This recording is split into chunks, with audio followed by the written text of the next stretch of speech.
reminded at how excited we were when the Comcast truck pulled up 4 years ago outside in 60, 80 feet in all its splendor.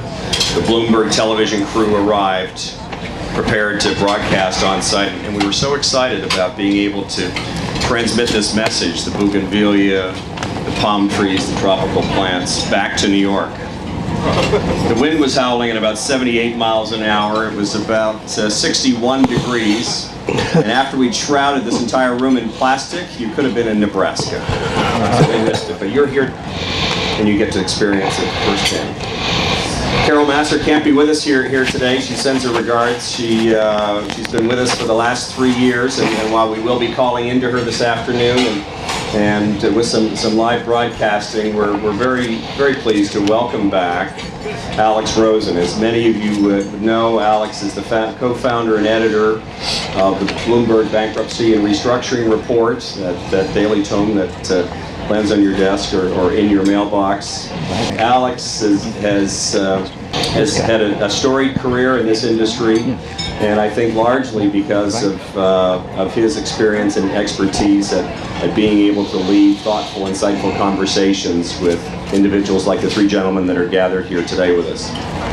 To Alex's left, Van Conway, CEO of Conway MacKenzie.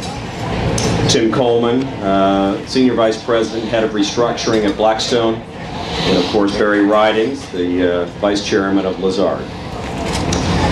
These three individuals are not only the subject of Alex's discussion today, but are also winners of Leadership and Lifetime Achievement Awards, which will be presented this evening.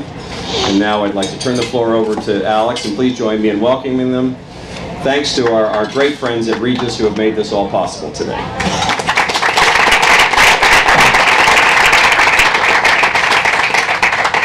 Thank you very much. Many of you realize that Chapter 11 activity is down, and yet when you look at the papers today, I was looking at the Wall Street Journal headlines, and this is kind of what you get. And there's a lot of room here for pessimism. You got rough winters hurting airlines. Delta was hit with a $90 million loss to revenues. There's a Chapter 15 from Mt. Gox. Activist shareholders may have an impact on creditors. Sbarro has a Chapter 11. That's tied to lower mall traffic. And an outfit called Orient Overseas, a container shipping company, saw a drop in profit by 84%. This is just one day of negative news, which I think, as a publisher of bankruptcy publication, I like to see. And you probably want to see it too. We still have a record low credit default rate. And I have to ask, what happens now? Do we stay at this low credit default rate because of an easy monetary policy? Or does something happen that triggers a round of defaults, either out of court or in court? Mr. Coleman? I'll be happy to go first. I was talking before lunch with Steve Kraken, who's sitting over there, and I'd said to him I thought our markets would change on Thursday, which he agreed, but the only question is it 2014, 15, 16, what day is it? And you know, as we all know, our markets really drive off of high yield and leveraged loans. And we've had the biggest issuances and records broken in all of 9, 10, 11, 12, 13, and not slowing down in 14. So some of that's refi, some of it's refi of refi of refi, but plenty of it is you know, new activity. And it's back to many of the same kinds of structures that brought us 2007 through 2011. So, you know, it's a question of time as to when the market will turn. There's still business out there. You have to dig a little harder to get it, maybe a little more global. But mostly, I think, you know, you stay digging, and I think you'll see the market at some point will do. There'll be some trigger that will cause people to pull back and find opportunity. Barry, what do you think? Yeah, I hate to say it, but I tend to agree with Tim. It's all about investor sentiment. It's not about what interest rates are today. We all know they're going to go up at some point, and maybe if they move up a little, nothing happens. But when some investor somewhere says, I'm worried, and it starts the cavalcade, then I think the dam breaks and we're back to 07, 08. Man, what are your thoughts? You operate with a lot of middle market. You know, I would say in the middle market, the primary reason why there's a lack of restructurings in court and out of court is between 8 and 10, they didn't do anything. So when you think about loans, and when they do them, of course, the bankers do the loan, they think it's a good loan, and some of them aren't good. And it takes a period of time to get there, and between 8 and 10 in the middle market, say companies between 10 million and 3 billion on the top line in the middle market, they weren't doing any deals. So, and that I think hurts the economy even now personally, because the middle market being, again, those companies, there's thousands of them, and there's new business, there's M&A activity, et cetera, where they just can't get traditional bank capital. And some banks are doing it, more are talking about doing it, less are doing it, and some banks aren't even doing it. So, you know, if you have a new business and you need an increase in your credit line, that might not happen.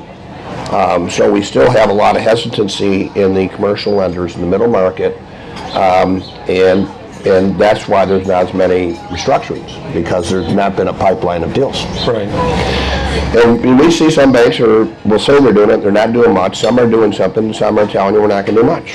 And they want cash flow and collateral, and if they don't get both, the regulators are going to criticize the loan and make them rate the loan at a higher exposure to the bank, might cause a reserve.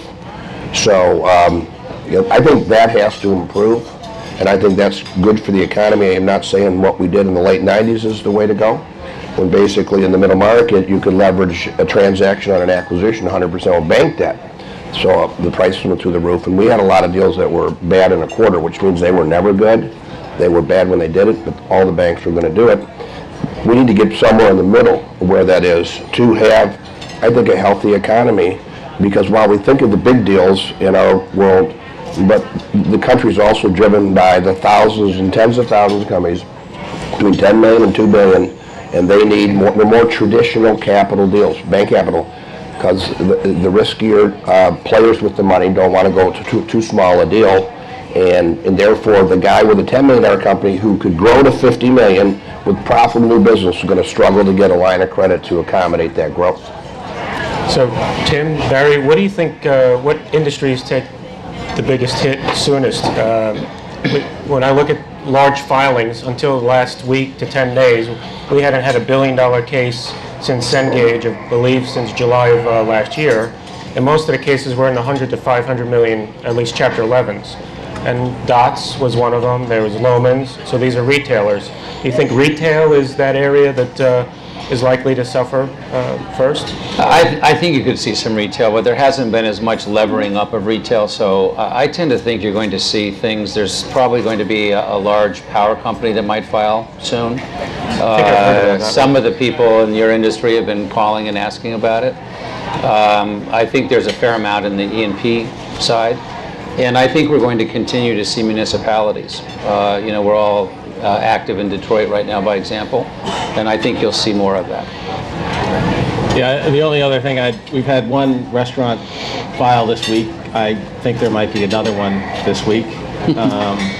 So you're going to see any of those industries that are related to consumer confidence. And I agree with Tim. It's not only the U.S. sovereigns. I think we're going to see some interesting things in the Caribbean. I think what's going on there right now is just a kind of a Band-Aid for a year or two. I'm going to come back to the Chapter 9s in a second. When we were looking at what we're going to discuss tonight, one of the topics was PIC deals and covenant-like deals, and I was kind of curious. There's so much of that in the pipeline in the last 2 years, and I have to wonder, are we back to 2007, 2008?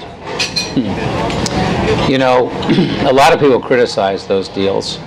PIC, toggle, cov-lite. Cov-lite really means no covenants. And I think when you look at what actually happened to a lot of those deals, there's some big examples that went haywire. But a lot of those deals got in trouble, but didn't get so in trouble from a covenant standpoint that they didn't have the time to work on it on their own. Right. And we found that we did a lot more out of court, less in court, or if it was in court, maybe it was for 35, 45-day kind of pre-pack thing. So I understand that they're highly levered and all those things, but I'm not so sure getting to cov-lite and getting to pick toggle is the worst thing that happens. In fact, many of those companies have gone on to do great things. There was an article today about Apollo and how well they've done on some of their businesses. They were talking about LyondellBasell and you know how well they did, and you know that one did go into bankruptcy. But there were a lot of examples of companies that actually were able to stay out of bankruptcy, get what needed to get done, you know, on the balance sheet and on the income statement, and avoid just sort of a big belly flop mess. So, are we back to 06, 07? I don't know. There are a lot of those deals being done, but I'm not so sure that's all that bad. Van, what do you think? Are we back to that? No, I mean, I think that deals are done have more economic merit to them today, like he's saying. I think back then in 06, 07, there were deals done that shouldn't have been done. They're kicking the can down the road, but there was the core of the company was not really there. And what we're talking about here is, you know, some heavy analysis on restructuring that because the core operation is good, and it's just not flawed. We saw a lot of deals that were done in the early 2000s that blew up in 07, 08, that they were deals that just didn't have the core business that was sound. And, you know, let's take a lot of automotive deals that were just leveraged up and they just didn't make any sense. Because every roll-up in the history of Detroit, in the car industry, every roll-up, you know, the roll-up to the IPO, 100% of them failed. So if you mention a roll-up to money guys, say they're not going to call it something different in the car industry because 100% of them failed. So they never got to the IPO, which was the end game. So I don't think we're close to that personally. Barry? Yeah, I'm kind of the other extreme. I think PIK deals, basically you can't support your capital structure, so you're deferring your interest. You have to grow into your capital structure. No growth, you're not gonna make it. I think the stats would show there's a higher probability of default for PIK deals than interest-paying deals. So while I think they're great for us in this room, and I think the investors are searching for yield, which is why they're willing to give away covenants so that they can get a piece of business. I'm not sure long-term they make a lot of sense. Do you think a 2% GDP in the U.S. adds stress on some of those capital structures? Absolutely. Yeah. I think Lyondell's an exception given the cyclicality of the business, but you have so many PIK deals now and Cov-Lite deals now. When kind of the music stops, I think it'll be a deluge. Hope he's right. Yeah, and we're ready. We're ready to go. So in the last 20 years, I think in the last 15 years, we've come to use a phrase a lot. It's called Black Swan. And we're seeing a lot of events that take us by surprise. And again, you turn to the headlines, and we've got Ukraine, which to some may be a surprise, may not be a surprise. China, there's social issues that are working up into the headlines. Venezuela. And I have to wonder what these outside events, outside of our borders, but definitely they do somehow have some blowback impact on our economy. Any thoughts on what this means for us? Well, part of it's the media. It's like a snowstorm. I mean, they're going to tell you, it's like a snowstorm. They're going to tell you a week in advance. And people are looking out the window 3 days before the snow comes because they just pummel you through the media with the Weather Channel. And so when there's problems around the world, the power of the media to really think how we think and how we may think not as good as we want to think because it's just in our face every day. And consumer confidence is a key issue for a lot of things that consumers buy. And if they're worried, of course, the news isn't going to bring anything that's good news. And any turmoil around the country, around the world, put aside the direct impact that can have on certain industries, say the airline industries, but the reality of it is if people start feeling not as good as they do, then you have a consumer confidence issue. Right, but I do think everything is connected. I think things that happen in Venezuela have the potential to spill over into North America. Things that happen in the Ukraine have the potential to spill over around the globe. And I don't think anybody in this room knows what those cause and effects are going to be. Right. None of it's good. Right. Tim, what do you think? Well, I think, first of all, by definition, Black Swan event is supposed to be one we haven't thought of. So I knew you were thinking of this question. And so I asked a few people what they thought. And of course, they came up with all the normal things, oh, Russia this or China that. The one that I thought was most striking was that somebody cured cancer. And what a negative that would be because of all of the businesses that are built up to support cancer. You know, whether it's hospitals, research, all these things. So, you know, that to me was about the most creative answer I'd heard. I don't agree with it, but I thought it was an interesting one. Well, here's another. That's a good point, though. I get to have a type 1 diabetic daughter, and it's scratched my head on this, but I then came to find out that it's $350 billion a year in the U.S. health system for diabetes. Just for diabetes. $350 billion. So I don't know if the hospitals you got issues now. That is somebody in a real hurry? I would hope so, but maybe they're not in a real, because by the way, the hospitals do the research. So this wasn't all that far off, but maybe curing cancer is a little further away. Well, here's another one of those kind of outlier impacts. We're seeing the drought in California, and that's basically America's breadbasket. We don't get our fruit and vegetables around this time of the year from that part of the country, but later in the year we might see it, and you might see some impact on anything from bakeries to restaurants and even your food stores.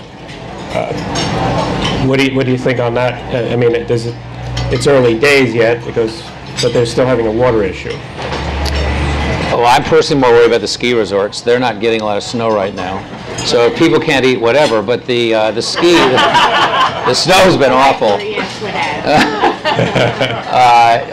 mean, the Democratic Party last night did this, it wasn't a filibuster, but all night long discussion about global climate change, or whatever you want to call it, global warming, climate change. You know, we're having, as we all know, those of us from New York, probably a lot of people in this audience, one of the worst winters we've ever had. Right. They're having one of the worst droughts they've ever had. And then you've got all these other global issues going on weather-wise. So I don't know that a drought matters that much. They'll get rain at some point. You know, the other day they got a lot of rain right around the Academy Awards. But the question is this something that's, you know, we've now had multiple 100-year storms. Right. And so the question is that something that's actually truly changing? Are we really having an environmental change? And if we're having that, then I think it will have a big impact on our economy in ways that we probably don't fully understand, including the ski resorts. Well, we did have a couple of ski resorts file Chapter 11s in the last 2-3 years. Right. Barry, what do you think? Same thing. One crummy winter or summer in California doesn't make the market. It's whether there's going to be a climate change in California for 10 years or 20 years. And I don't care about the ski resorts. I care about the California wineries. Yeah. You won't get good wine.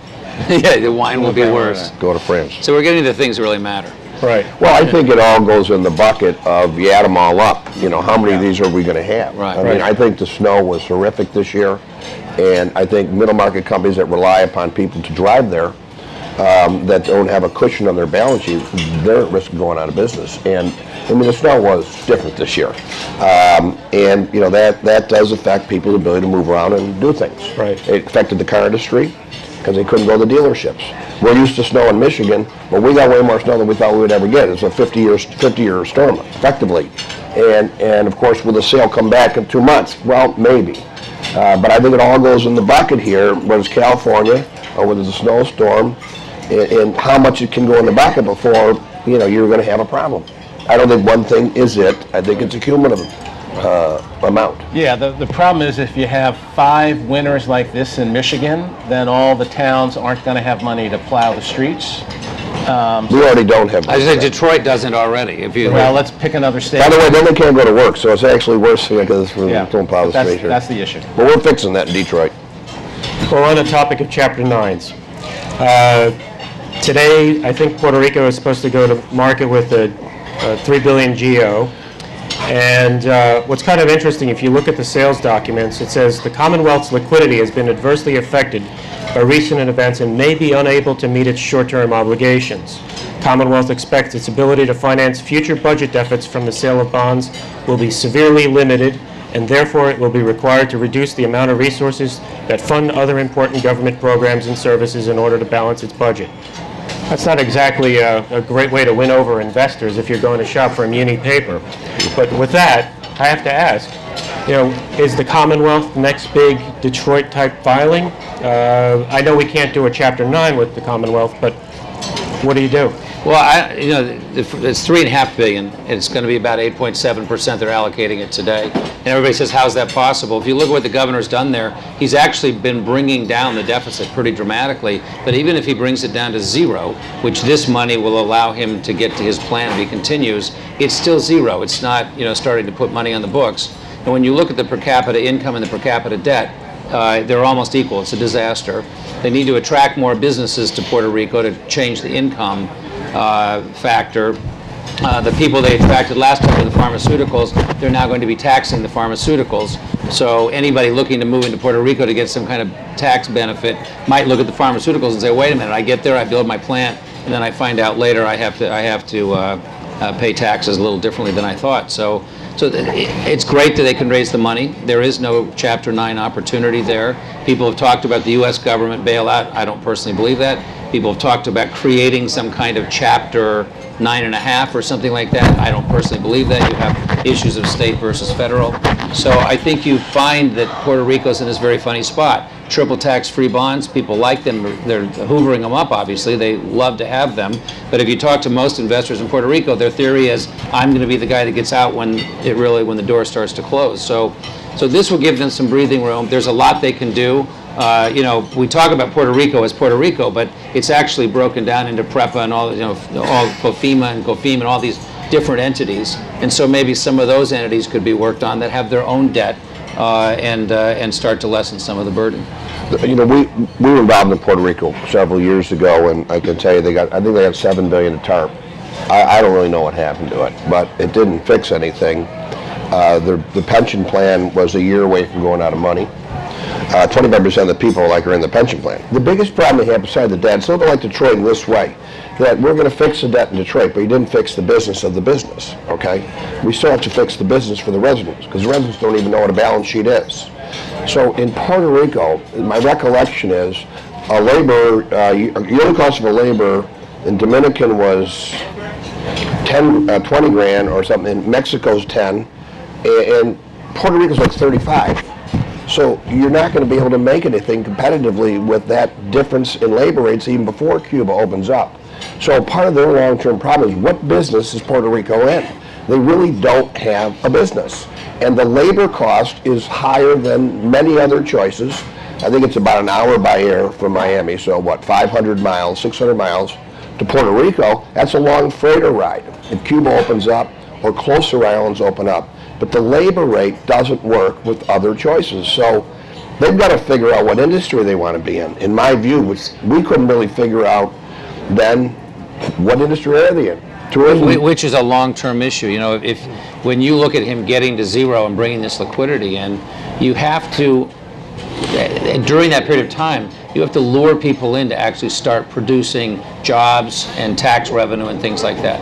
And I 100% agree with you. They have tourism, and they have some pharmaceutical, and they've got a few other things, but they're not really, and the tourism is, I think, hampered right now because of the crime rate. So there's a lot that they've got to do. They're not on a bad trajectory from a business perspective. They are trying to fix the business, if you will. Long way to go, and we'll see if this money's enough, or if it's just a moment to sort of kick the can down further, where then they end up in a restructure before. There have been people that have been talking about having to go all the way back to sort of an 80s style restructure, which would be sort of setting up a moratorium, stop paying everybody. I'm not so sure I'm a believer in that, because I think certain of those businesses that they have, or authorities they have, are actually quite profitable and don't need any restructuring, and other ones like the electric company need a lot of restructuring. So I think you'll probably see serial restructurings in that place, in Puerto Rico. And the question is, will the money they raise last them enough to get some of that done? Right. And you have to ask yourself, why are people buying this? And the hook that I've heard is it's going to be under New York law as opposed to Puerto Rican law. I don't know that matters, but... I was going to ask, because they did restructure the legal paperwork on this bond offering to right, but you really have to ask yourself, why are people buying this, given what you just read and what we've been talking about? Well, I don't know. I believe 70% Municipal of bonds. the Oh, you guys buy municipal 'em. market is retail investors. In this case, what do you think? The buyers are what, hedges? I assume it's not as heavily retail. It has mostly been retail. I don't think it's that way now. But you take 8.7 triple tax free, that's a pretty good rate. Right. And if you can look at a $3.5 billion, a fair amount of money, he's trying to bring down to zero the deficit spending. So, that may not be a bad run to go in for a year or two, make some decent money, and just make sure you bail out before everybody else does. If you can get out. But in Puerto Rico, one thing we learned down there is we're trying to get, which is their core business is you can cut all this stuff and haircut, bring some money in. But what business are they in here? And one interesting thing I learned is because they're considered U.S. citizens, the educated Puerto Ricans go to college there, and they graduate, they fly to Orlando. And so it seems like the intelligent capital down there, is exiting the island, which is not good. Now, I don't know how significant that is, but many people told me that because they have no restriction to come to the U.S. So they go to get a college degree and they leave, and that's not good for an island to lose, say, a slice of the smarter people that are residing there. One thing I'd say about Puerto Rico, having spent a fair amount of time talking with people, it's a pretty proud place, and there are a lot of people working, broader than just the government to bring about change and support the economy. So, I think they're pretty gritty, and it might surprise us what they're capable of doing. So on the subject of Chapter 9s, we have Detroit. What's the outlook on Chapter 9 activity? I know there are a lot of hurdles to get through. Detroit filed in July, and the judge only approved the Chapter 9. He blessed it in November, I believe, and it's a long timeline.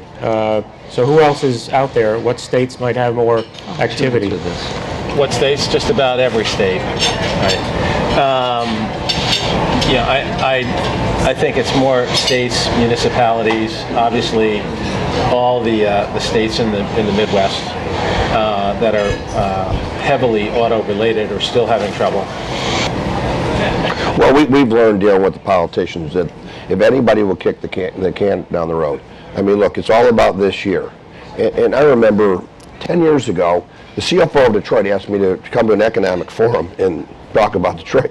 And there was like 1,000 people there with the press. And I was sitting next to an Ask Me guy, and he sent me the stuff the night before. So in a $2 billion budget, they're going to lose $350 million. That's what I got the night before. And there's really nothing for me to say other than, look, this money's got to be found in the expenses. You can't just keep taxing people here. And the Ask Me guy sat next to me. Here's what he said. He goes, well, look, we're prepared to do anything in Detroit, but we're not prepared for any job reductions or pay cuts. So, I got a lot of people in the room here. I got the TV, and I really should say something, but I want to get along. I'm just up here for free, and I don't want to cause trouble. And I told him, well, look, of the $2 billion, over $1 billion is salaries and benefits. And if that can't be touched, then, I don't know how you're going to get there. The guy in charge of the police union called me at my house next day. He goes, I don't know who you are, but you're the only guy up there that made sense. But what Detroit did is they kicked the can down the road for a long time. We just found $16 million in the ambulance replacement fund. Well, we don't fire engines, I think. Well, we're missing, we have a lot of fire engines that don't work, but lo and behold, they found $16 million over here in some account. So they did find money along the way, and they delayed it, and they will delay it. And Wayne County is the county where Detroit is, and a lot of the cities in the county are equal to Detroit. Detroit's the biggest entity within Wayne County. Wouldn't you surmise that Wayne County is going to have a problem here? And you talk to them, the political guys would rather the next person get the grenade. Why should I throw it in now and do something? Because I'll just pass it on to the next guy. And really what should happen in locations like this around the country, and Baltimore did some of this, you put all the cities in Wayne County, Detroit included, have one county, one police force, one set of firefighters, et cetera, et cetera. That's not even talked about, okay? So they're all about this year. How can I balance this year? And we in business, we always look 5 years down the road. Right, I agree. So, jumping back to Chapter 11s, Tim and I were talking about the idea of using a mediator. And Detroit has a mediator, but so does ResCap and Tribune. And I have to wonder, what does this do to the process? Does this help? What should I expect as a creditor or somebody representing creditors? It seems to be a growing trend. We were in Tribune, we were in ResCap, we're in Detroit. Detroit actually has 6 mediators. We have a chief mediator, Judge Rozens, and then 5 others that are doing components, sewer and water and all these different pieces. And it's you know, if it's handled properly, it's actually, I think, helpful. They have typically been judges, sitting judges, and all of the people involved in the mediation, I think, are a little nervous about what those mediator judges say to the actual bankruptcy judge at the judge's, luncheon room or wherever they all go together. Not that they communicate, maybe they do, maybe they don't, but it makes everybody nervous, number one. Number two, it puts everybody in a very bright light. The mediating judges can see what you are actually like, not when you stand up at a podium and look like, Eddie Haskell, but actually what you're like at, 3 in the morning when you're, going at it. And many of those judges you're going to be in front of. So we had Judge Peck, who's now retired, but we had Judge Peck in ResCap. And we didn't know he was going to retire at the time. And everybody was respectful and a little fearful that if they were too difficult, I could use other words, then Judge Peck, the next time they're in front of them, whether they're a hedge fund that was being difficult, or a lawyer or a banker that was being difficult, and then they come up for their fee application, or they come up with some valuation hearing, and they know Judge Peck is sitting. I've seen you with your your tie off and your facade off, and I don't like what I saw, and so you don't. He doesn't say that. He just rules against you, and you sort of think, oops, I guess I goofed that up. So I think they bring a certain power. And that could actually be abused also. It's something I think people would need to be a little careful about. But they bring a certain amount of power that allow people to work with their clients and I think try to come to a better resolution. We had a great resolution in ResCap. We had a great resolution in Tribune. A couple of people in both of those tried to hold it up, one from a litigating standpoint, one we ended up settling with. And I think with Detroit, I'm not so sure how we would do Detroit without mediators. It is such a gigantic series of messes and collective mess that I think without them, Judge Rozens, Judge Freres, these people are, by the way, they don't get paid a penny. They don't get no additional money. I think they do it because Joe Rozens, federal judge, so he's a federal. I know they get paid as judges, but they're not getting paid additional sums of money. So when you're talking to these people, I was talking to one of them last night at 11 o'clock at night. They're not getting paid for that. So they're just dedicated people to try, and in particular in Detroit, these are people trying to save the place they live, trying to save the state they live in, and they're very dedicated. So all in all, I think it's a good thing, as long as it doesn't start to become sort of that back room dealing kind of thing that we had way back when, pre-Chapter 11. What do you think, Van? Well, I think having a federal judge who's a very top-notch federal judge from Eastern District as a mediator is powerful.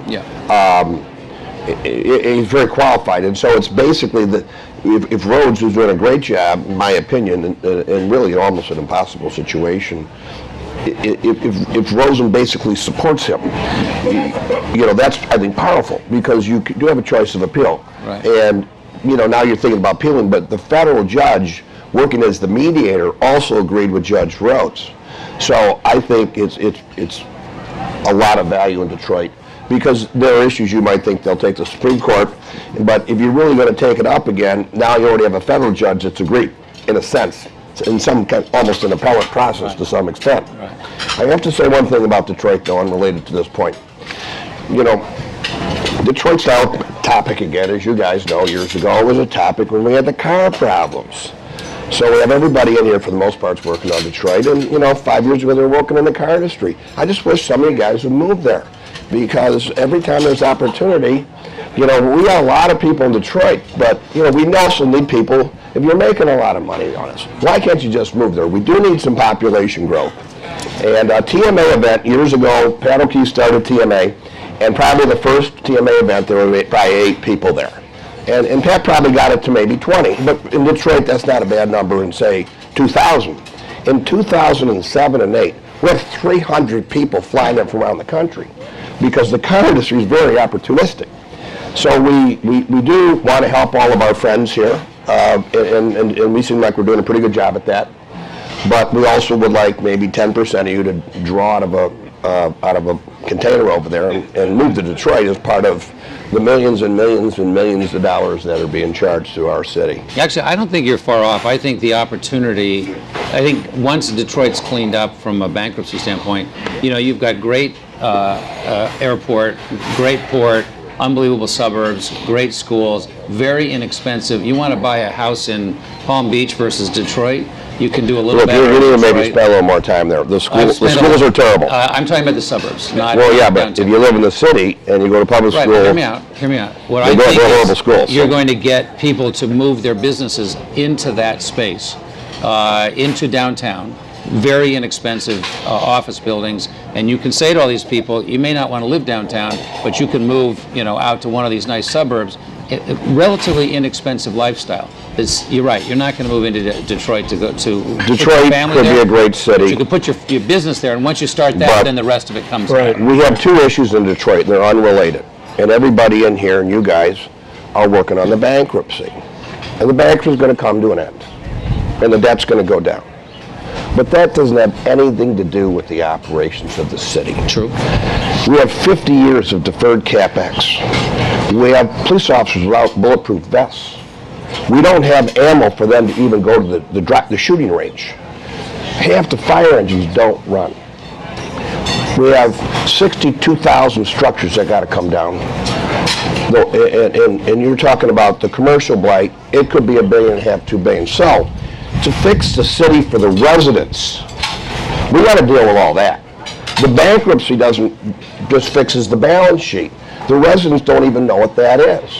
What they know is there's no lights in my street, there's no police cars, and it's a 20-minute wait on a 911 call.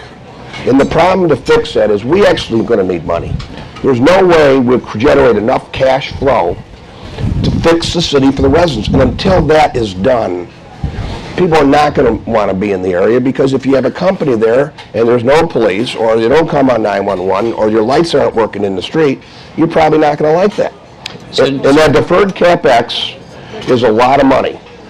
I will say this though, I've been there my entire life. I grew up in the city and I went to school in the city. But we do have suburbanites, and most people live in the suburbs now. But the population went from 2 million to 700,000, going to go to 500,000. We can't do anything about it. We have to fix the schools. Appears to be no solution to that in the short run. We have 140 square miles that could fit New York City. So we have too much space. And there's a way to get there and do it, but I will report this. In my life, this is the very first time Detroiters are optimistic. And so that's, you know, in life it's a belief and then reality, but first of all is the belief, and then of course there's reality. There's a lot of optimism in Detroit, and there's a lot of loyalty, okay? And this is getting momentum now. And we have these car companies, which are so huge, people don't understand the economic power of the car companies. But to fix Detroit, we need industrial jobs. And there's ways to do that with the government's help.